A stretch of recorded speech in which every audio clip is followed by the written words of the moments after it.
नमस्कार, मेरा नाम राहुल है और आज मैं आपसे अटेंशन सीकिंग के ऊपर बात करना चाहता हूँ।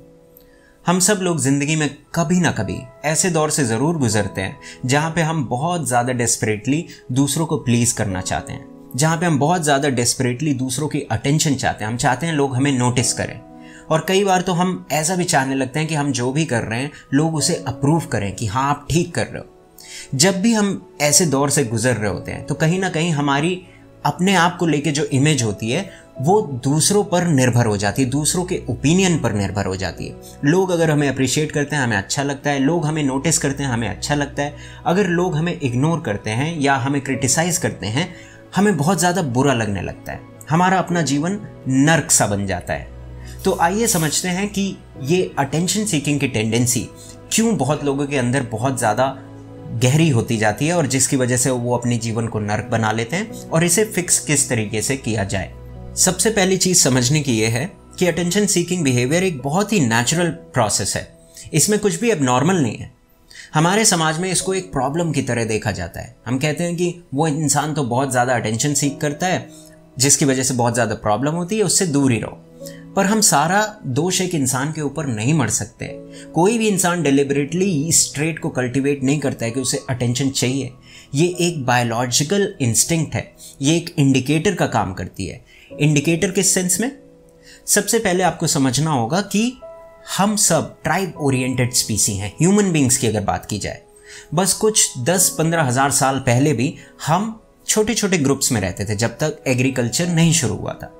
और उन छोटे ग्रुप्स में अगर हमें अटेंशन नहीं मिल रही होती थी तो ये एक इंडिकेटर था कि आप इस ग्रुप के लिए रेलेवेंट नहीं हो, आप कुछ भी ऐसा नहीं कर रहे हैं जो ग्रुप की रिक्वायरमेंट फुलफिल करे। हो सकता है आप हंट नहीं कर रहे, हो सकता है आप ग्रुप के साथ कोऑपरेटिव नहीं हो, इसलिए लोग आपको अटेंशन नहीं दे रहे थे। और अटेंशन ना मिलने का मतलब कि देर सबेर आपको उस ग्रुप से निकाला जा सकता है, आप एक आउटकास्ट हो सकते हो। और आउटकास्ट होना सीधा सीधा आपके सर्वाइवल पे खतरा था। आउटकास्ट होने का मतलब है लेस चांसेस ऑफ सर्वाइवल। तो ठीक उसी तरीके से आज भी ये इंस्टिंक्ट हमारे अंदर इनग्रेन्ड है। हम चाहते हैं कि लोग हमें नोटिस करें, हम चाहते हैं कि लोग हमें अटेंशन दें क्योंकि हम ग्रुप का रेलेवेंट पार्ट होना चाहते हैं। तो ये एक सर्वाइवल इंस्टिंक्ट है। अब सवाल उठता है कि अगर अटेंशन सीकिंग बिहेवियर आपकी लाइफ में एक्सट्रीम पे चला गया है और उसकी वजह से आपको बहुत ज़्यादा प्रॉब्लम हो रही है तो उससे छुटकारा कैसे पाना है? मैं बहुत ही सिंपल स्टेप्स दूंगा आपको और 2 स्टेप्स हैं। पहला स्टेप है don't pay much attention to other people's opinion.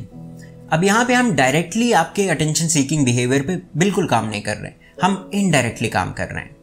आपको सिर्फ इतना करना है कि लोग आपके लिए जो भी ओपिनियन रखते हैं, जो भी राय है उनकी, उसको बिल्कुल भी सीरियसली नहीं लेना। मान लीजिए कोई इंसान आपके पास आके आपकी तारीफ करता है, आप तारीफ को सुनो, आप एक्नॉलेज करो, उसे थैंक यू बोलो, लेकिन उस तारीफ को अपने दिमाग में मत घुसने दो। दिमाग में घुसने का मतलब है कि आप बार बार उसको लेके ना रिपीट करते रहो, एक वीडियो लूप पे ना चला लो अपने दिमाग में, उसने मेरी तारीफ की और बहुत अच्छा फील करते रहो। ठीक उसी तरीके से अगर कोई आपको क्रिटिसाइज करता है उसको भी अपने दिमाग में मत जाने दो। ऑनेस्ट क्रिटिसिज्म है, उससे आप कुछ सीख सकते हो, इंप्रूव कर सकते हो, उसे करो, लेकिन दिमाग में मत जाने दो। बार बार मत सोचो कि उसने मुझे क्रिटिसाइज किया, उसने मुझे क्रिटिसाइज किया। जब आप ऐसा करने लगोगे तो कहीं ना कहीं इनडायरेक्टली आप एक आइडिया इन्फोर्स कर रहे हो अपने अंदर कि दूसरों का ओपिनियन इंपॉर्टेंट नहीं है। चाहे कोई भी आपके प्रति पॉजिटिव ओपिनियन रखता हो, नेगेटिव ओपिनियन रखता हो, उससे आपको कुछ फर्क नहीं पड़ता। जब ऐसा आप करने लगोगे तो कहीं ना कहीं आप अपने आप को कह रहे होगे कि दूसरों का ओपिनियन ना मुझे बना सकता है ना मेरा कुछ बिगाड़ सकता है। और वहीं पे आप दूसरों की अटेंशन सीख करना भी अपने आप धीरे धीरे कम कर दोगे। अटेंशन आप तभी सीख करते हो, लोगों की अप्रूवल चाहिए होता है उनसे कि आप बड़े इंपॉर्टेंट हो। लेकिन जब आप इस तरीके से जीने लगोगे कि दूसरों का ओपिनियन बहुत ज़्यादा मैटर नहीं करता है तो अपने आप ये टेंडेंसी धीरे धीरे धीरे करके कम होने लगेगी। ध्यान रहे हम इनडायरेक्टली काम कर रहे हैं यहाँ पे। दूसरा स्टेप है स्पेंड टाइम इन सॉलिट्यूड।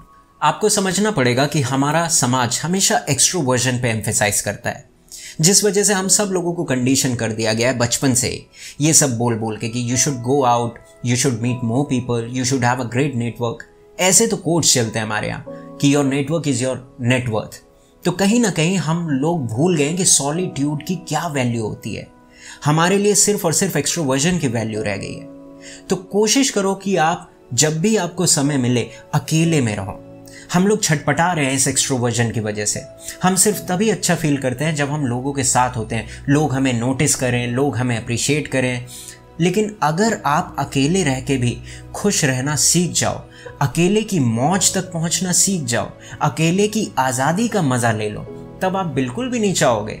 कौन पड़ेगा इतने बवाल में कि चलो थोड़ा बाहर चलते हैं, लोग कुछ नोटिस कर लें, अच्छा लगेगा, लोग थोड़ी तारीफ कर दें, थोड़ा अच्छा लगेगा। आप कहोगे मैं अकेला ही ठीक हूँ, मेरे अंदर एक सुकून है, मुझे और किसी के ओपिनियन की ज़रूरत नहीं है अच्छा महसूस करने के लिए। तो जब भी आप बहुत ज़्यादा बोर हो रहे हो, आपके अंदर एक अर्ज आ रही हो कि लोग मुझे नोटिस करें, लोगों से कुछ कनेक्शन बने, और हो सकता है आप सोशल मीडिया पे कुछ पोस्ट करना चाहते हो जिससे कि लोग कुछ लाइक कर दें या अप्रिशिएट कर दें, ठीक उसी समय अपने आप को रिमाइंड कराओ कि अकेले रह के भी मैं अच्छा फील कर सकता हूँ या कर सकती हूँ। मुझे ज़रूरत नहीं है सोशल मीडिया पे जाके पोस्ट करके लोगों के अप्रिशिएशन की, या मुझे कॉल करके किसी से कुछ वैलिडेशन नहीं चाहिए, या मुझे किसी पार्टी में जाके ऐसी हरकतें नहीं करनी कि जिससे लोग मुझे नोटिस करें या मुझसे बात करना चाहें। मैं अकेले रह के भी नॉर्मल हूँ, कुछ प्रॉब्लम नहीं है मेरे साथ। जितना आप अकेले रहने का प्रयास करने लगोगे, धीरे धीरे आपको एक स्वाद लगने लगेगा। अगर आप इन दोनों पॉइंट्स को बहुत ज़्यादा सीरियसली लोगे और अपनी लाइफ में अप्लाई करोगे, तो मैं इतना पूरी कन्विक्शन से कह सकता हूँ कि कुछ ही हफ्तों में आपका अटेंशन सीकिंग बिहेवियर चला जाएगा। सिर्फ इतना करना है आपको कि दूसरों के ओपिनियन को बहुत ज़्यादा वैल्यू नहीं देनी है, और जितना समय मुमकिन हो अकेले में बिताने का प्रयास करना है। तो मैं उम्मीद करता हूँ कि आप ऐसा करोगे, and I wish you all the best for that.